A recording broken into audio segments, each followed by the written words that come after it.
Hey guys, so today I am going to attempt to show you the books I have in my house. This is my first bookshelf. On the top I have the books of this approximate size, mostly chapter books and such.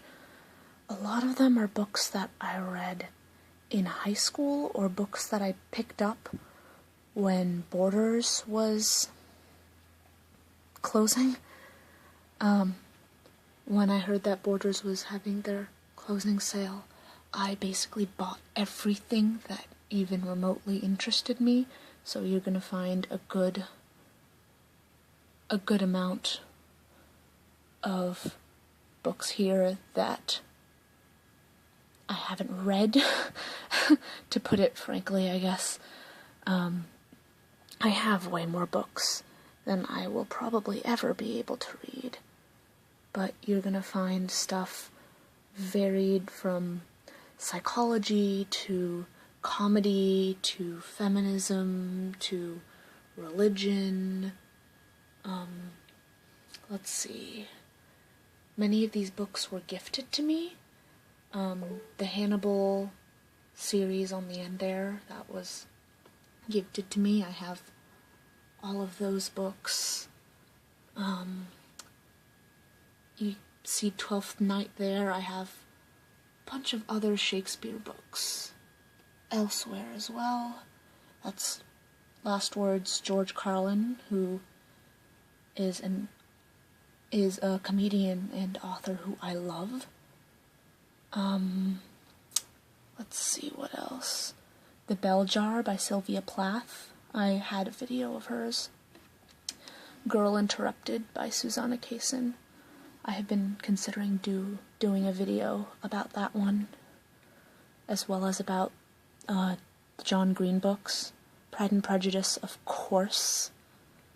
Down here becomes more of a mix of fiction and things that were given to me again for class. These are more, down on the end there is a stack of books that I had to read for class.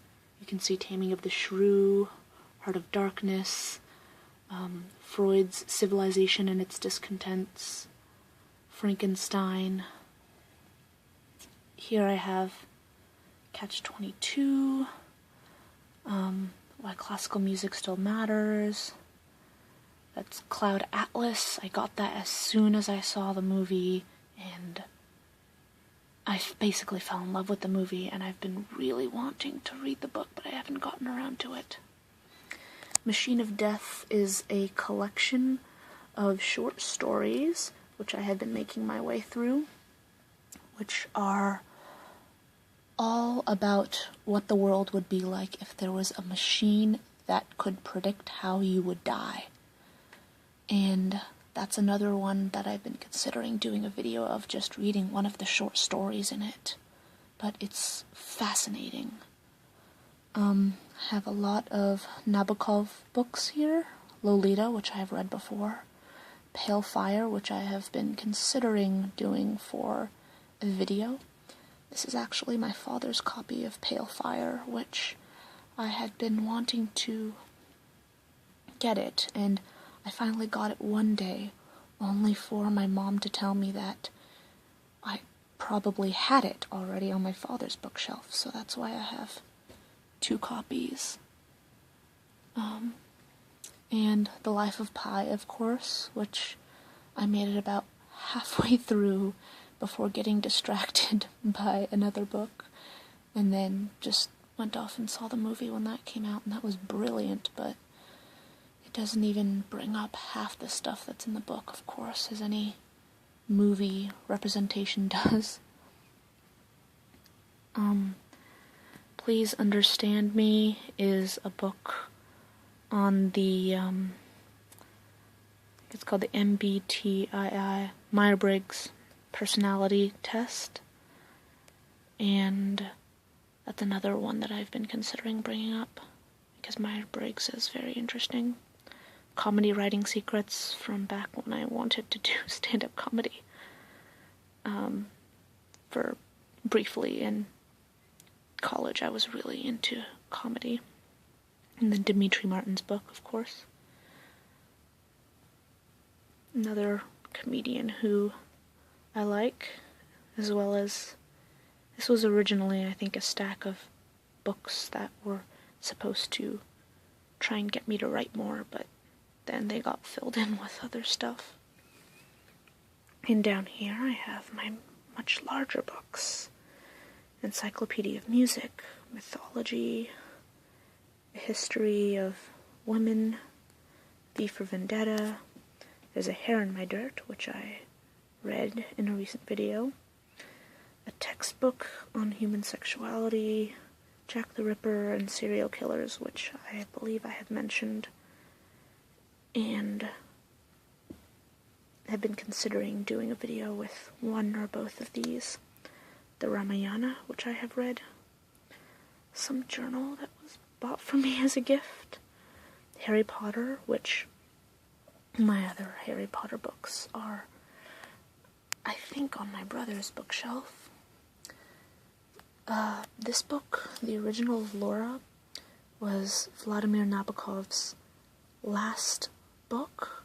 He actually never completed it, and his last wish was for his family to burn the manuscript, and his wife couldn't bring herself to do it.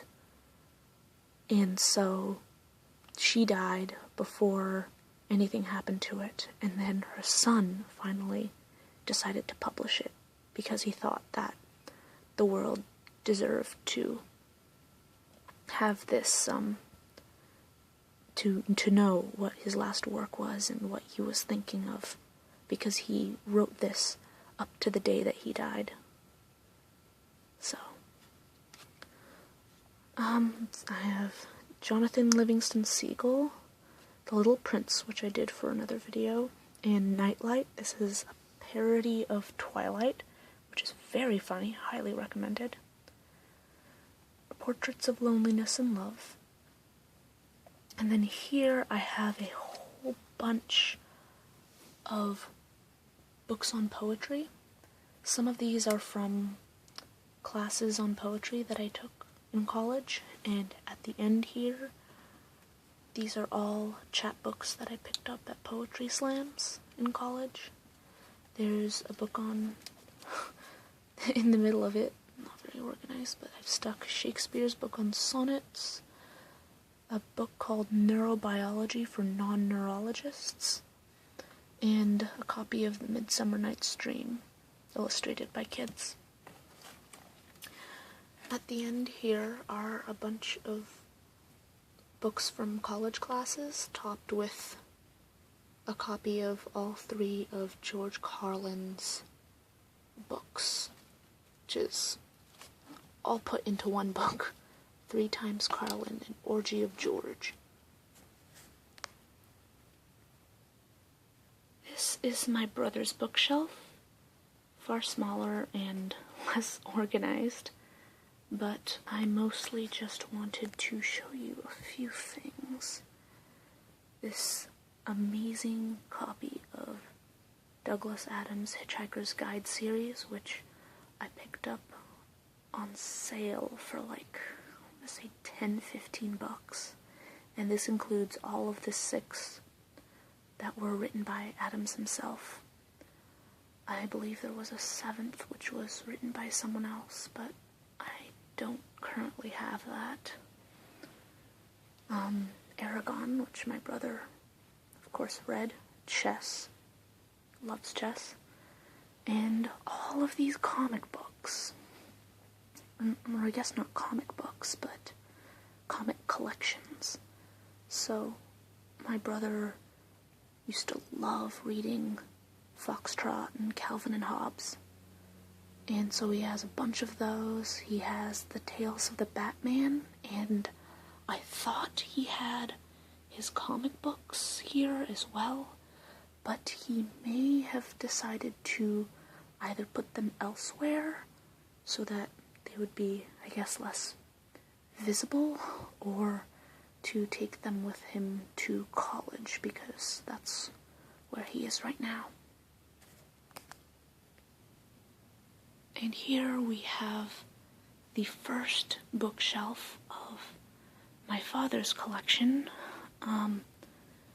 which, as you can see, has been kind of added to. You can't really see the last couple of shelves down there, but as time went on, this has been sitting in our garage for years because we have no room for it in the house, but as time went on, we kind of added our children's books to it.